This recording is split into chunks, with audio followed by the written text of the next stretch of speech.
Do you have spurs that jingle, jangle, jingle? A big iron on your hip? Do you not want to set the world on fire? Good, I don't like fire. There are 2 Fallout projects in development, according to Todd Howard, everyone's most least favorite game developer. During an interview on the Kinda Funny podcast, Howard referred to this thing and this other thing while discussing Bethesda's runway for Fallout. One of these projects could potentially be the Fallout 3 remaster that was one of the many things leaked by the FTC that one time. As for a brand new Fallout game, Windows Central managing editor Jez Corden thinks we'll see one before the end of the decade. Speaking on his Xbox 2 podcast, that's funny, Corden suggested Bethesda is considering letting another studio make the game because they want a new Fallout title, quote, sooner rather than later. Todd Howard did say during his Kinda Funny interview that Bethesda is finding ways to increase their output. So it is possible that the studio could release more than one additional game in your lifetime. Perhaps even complete. And it would be nice if Bethesda could please speed things up. Apparently, Starfield's Shattered Space DLC won't be out until this fall, and an upcoming patch will finally add city maps to the game 8 months after it launched. 8 months? In that same time frame, a human being could get pregnant and give birth a month premature to a baby that would still be more complete at release than Starfield was. Well, the games are really complex. Have you had a baby? Have you, Todd? Would you like to? Please call me. Okay. Escape from Tarkov developer Battlestate Games is giving in to players' demands after massive backlash. Now, for those unaware, the developers announced last week they would be adding a PvE mode to the game, but you'd have to buy a $250 version of the game called the Unheard Edition to get it. Adding to the controversy was the fact that many players had purchased the now unavailable $100 Edge of Darkness edition of Tarkov, which promised access to all future DLC at no additional cost. You may see where the problem is here. After Edge of Darkness owners got upset, Battlestate claimed on social media that the new mode isn't DLC. See, DLC, according to Battlestate, is only major additions to the game, something most people would consider an entirely new game mode to be. After that winning argument failed, they tried giving Edge of Darkness owners 6 months of access to the new mode, and then a 50% discount on the Unheard Edition. How generous. When that failed to quell the unrest, the studio finally agreed to give Edge of Darkness owners access in waves, as they apparently don't have the server capacity for all of them right now. Isn't it an offline mode? Yeah. Battlestate studio head and COO Nikita Buyanov said he did not foresee such a reaction from players, or any of their following reactions to his week-long spree of poor decision-making. Just didn't see how this could go wrong. More than 30 indie games were shown during yesterday's ID at Xbox Showcase, and Hollow Knight Silksong wasn't one of them. Hold on. There's still a lot of cool stuff. Here's some of our personal highlights. We got a better look at the gameplay of 33 Immortals, the co-op action roguelike that lets you play with 32 of your closest friends. Oh, I can't play this game. If single player is more your speed, yes, there's upcoming Snack and Slash RPG Hangry, which lets you play as a hangry alien named Hangry, who uses their hanger to beat the ingredients out of a collection of food-themed beasts.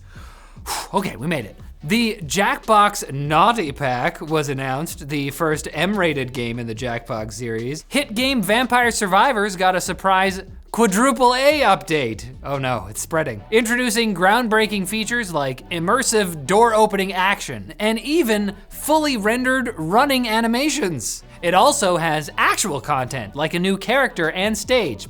That floats your boat. Perhaps the most interesting announcement was a new game from the creators of Paradise Killer called Promise Mascot Agency. That studio Kaizen Gameworks called the world's first and best open world mascot management crime drama. You play as a disgraced Yakuza exiled to a cursed town and forced to turn around a bankrupt mascot agency. Honestly, for a Yakuza themed video game, that sounds pretty normal. If you're looking for something a little more out of the ordinary, there's always our sponsor, Game Power, the company that helps you power your games. I mean, it's in their name. Their Scotty 360 all-in-one liquid cooler comes with 3 120mm fans, a copper water block base, features fan speeds of 2,000 RPM, and, of course, it's got that sweet, sweet RGB. You need that. And it's reasonably priced too. Talk about abnormal. Check it out using the link in the description and use code 15GamePower to get an extra 15% off your purchase today. Now loading quick bits, please stand by. Square Enix says that it lost $140 million. Sort of. What they actually mean is that they're canceling several in-development projects and they will be booking the investment they made into those projects as a loss. In a way, they already lost the money, they just didn't know it yet. According to Square Enix, they're revising their approach to game development and plan to be more selective and focused in the allocation of development resources. And that's corporate speak for maybe we'll release a few good games rather than an unending torrent of mediocre sludge. Stay tuned. And now it's time for a weekly Helldivers 2 segment. An update to the game added ricochet changes that caused players using the explosive eruptor rifle to get a face full of their own democracy. Oh, that sounds weird.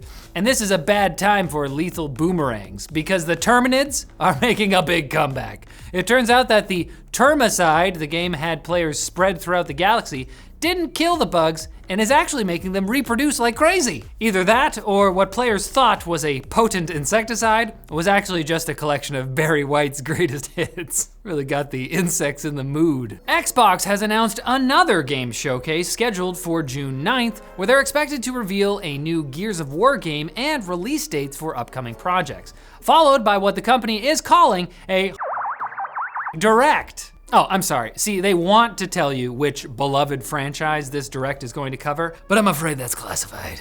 In order to get clearance for that information, you'd have to pass multiple security checks involving skimming a couple articles from pretty trustworthy sources like Tom Warren at The Verge, who says it's Call of Duty, obviously. We all know it's Call of Duty. But Xbox is clearly having fun with this whole redacted thing. I don't want to ruin it. Ooh, what's it gonna be? The spooky. A bot in Tekken 8 has attracted thousands of viewers on Twitch by beating countless human players through the time-tested strategy of little brothers everywhere, repeatedly mashing a single button. The bot, affectionately known as Eddie with a Leet 3 instead of an E, uses Eddie Gordo as its fighter of choice and fights exclusively through hammering the 3 key. No blocks or dodges. Now this button spam, which according to its programmer took exactly 21 lines of Python to code, unleashes a slightly tricky but otherwise quite basic kink combo. That would be much more interesting.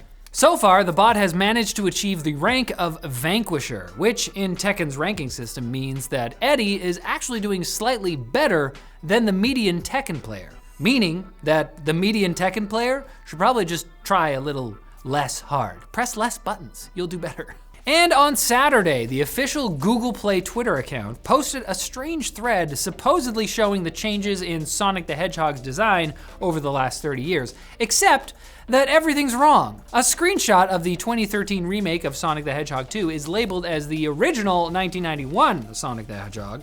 Another post labeled Sonic as he appeared in 2014 Sonic Boom as an image from 1993. Now some have theorized that the thread was generated using AI and posted without human oversight, but I think we're ignoring the possibility that this was written by a Google intern during a brief break from repeatedly slamming their head against their desk. So, it's kind of the same quality. And it'll be a slam dunk if you come back on Thursday for more gaming news. You're gonna come in here and be like, what, Michael Jordan? How are you still alive?